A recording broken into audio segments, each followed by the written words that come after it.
Hi everyone, welcome to Megan Sullivan Art. Just here to flip you through my first ever frog and toad journal that I've made.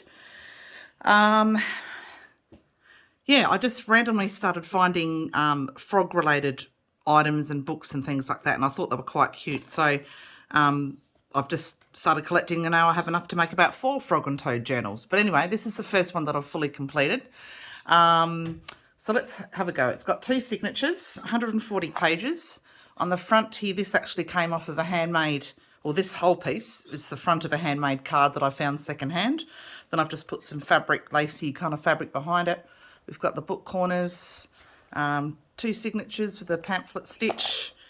This was a necklace piece that I'd found intact. Then I've just added some extra little beads on there, crystals, and then the 2 signature stitches have beautiful unakite and green crystal beads as well. And this is the green fabric, so a floral fabric on there. Alrighty, kind of reminded me of lilies, but anyway. So we've got nice scrapbook paper with the Next Libra sticker there, so you can write the name or the date of who it's for. So this is a kid's book on nature, but they had quite a few frog pages in there, so I've grabbed those.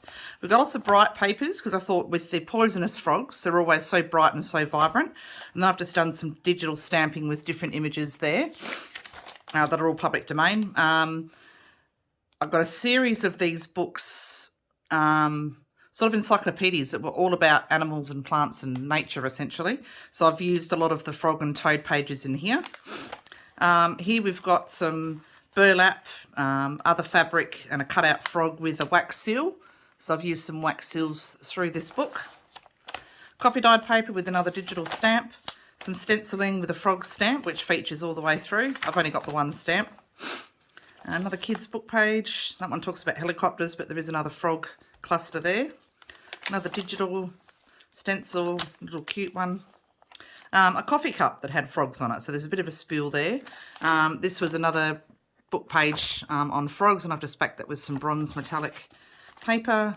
Some more poisonous frogs there. Another wax seal with a leafy plant there. Digital stamping, stenciling. So the same sorts of, things feature all the way through. I mean, how cute's that? It's like you're smiling at us. This is like a Jeremy Fisher inspired digital stamp. Another froggy cluster. Pocket here with a frog journal card. And a whole page of just different frogs that I've used. Another wax seal.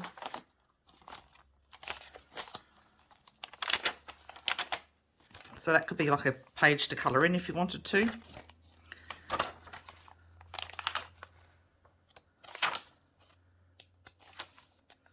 Another cluster. A big Jeremy Fisher one.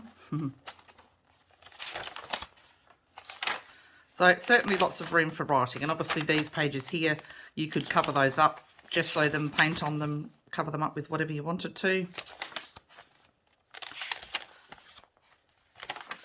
But yeah, the majority of the book pages in here are fairly vintage. These are 2003 or 2006, but a lot of the other ones are more vintage inspired.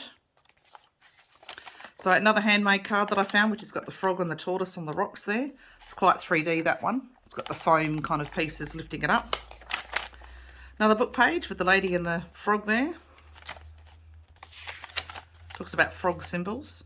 Some scrapbook paper. Another wax seal there. That was my first attempt at wax seals. So I had a lot of fun experimenting and playing with those. So here we've got a big flip. So this was a little golden book. Not your standard little golden book, but it was a lot bigger. And I really liked the cover, so I kept that. And then it's got this little golden book belongs to there. So lots of space to write and journal and things.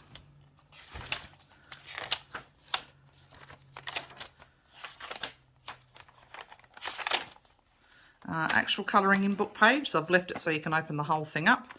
There's your frog there. And it's got leaves on the other side.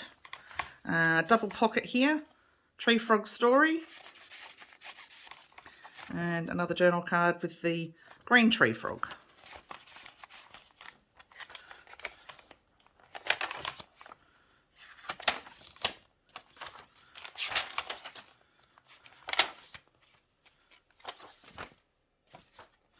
A Jeremy Fisher card, which I've just put onto some scrapbook paper, so that then turns into a journal card. A little one with some butterflies. And froggy scrapbook paper. Another page that you could use to colour in or whatever. Another one of those smaller book pages talking about the amorous frog. And there we have the end of that journal and more scrapbooking paper. So you could add a pocket on here if you wanted to, or a plain piece of paper if you wanted to journal on there, but that's entirely up to you. Or use one of the journal cards that's already in the book. Alrighty, thank you. So that's my frog journal done. Thank you for watching. Ta.